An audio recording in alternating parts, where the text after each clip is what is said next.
Rose, Thrush latest big-name journalists caught in sex scandals, and other media disasters. Where do we begin? With journalists covering the sex scandals rocking politics? Or with the sex scandals rocking journalism? Journalists came out looking bad in both. Journalists dominated the sex harassment discussion not for their reporting, but for their own alleged actions. CBS and PBS dumped veteran liberal journalist Charlie Rose and the New York Times suspended anti-Trump reporter Glenn Thrush. Media outlets are devoting tremendous resources to investigating their colleagues and competitors, wrote The Hill's Jonathan Easley. The Washington Post broke the Rose story. It began, 8 women have told The Washington Post that longtime television host Charlie Rose made unwanted sexual advances toward them, including lewd phone calls, walking around naked in their presence, or groping their breasts, buttocks or genital areas.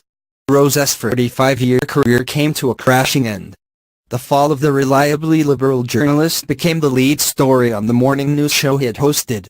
The left-wing site Vox did a similar, scathing takedown of Thrush, who joined the Times after covering the presidential campaign.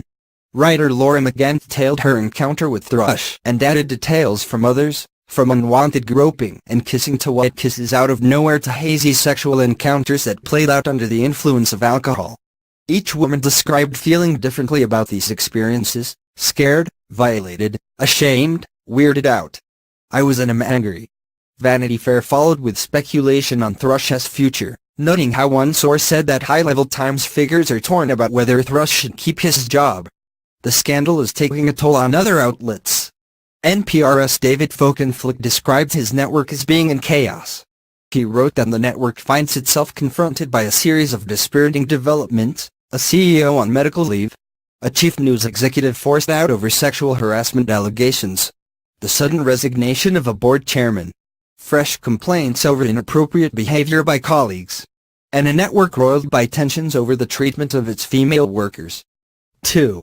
Sex harassment coverage also bad. It was almost impossible to keep up with the sexual misconduct allegations against politicians this week: Senator Al Franken, D. Mine; President Bill Clinton; Representative John Conyers, D. Mitch; and Representative Joe Barton, R. Texas, were the most prominent.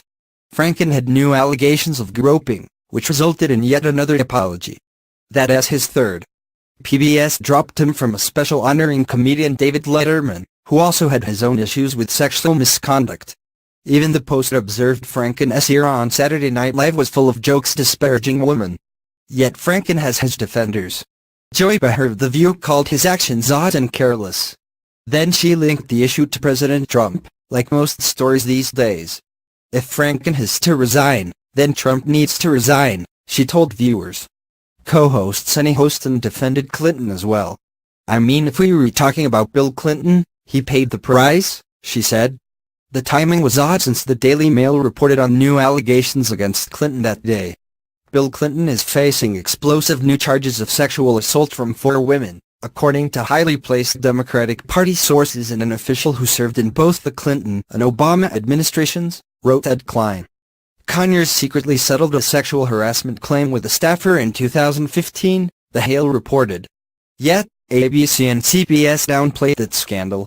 Release of a nude photo of Barton made the political scandal bipartisan. The Washington Post treated him as the bad guy for trying to stop publication of the photo. Given the media hue and cry about revenge porn, this seemed oddly political.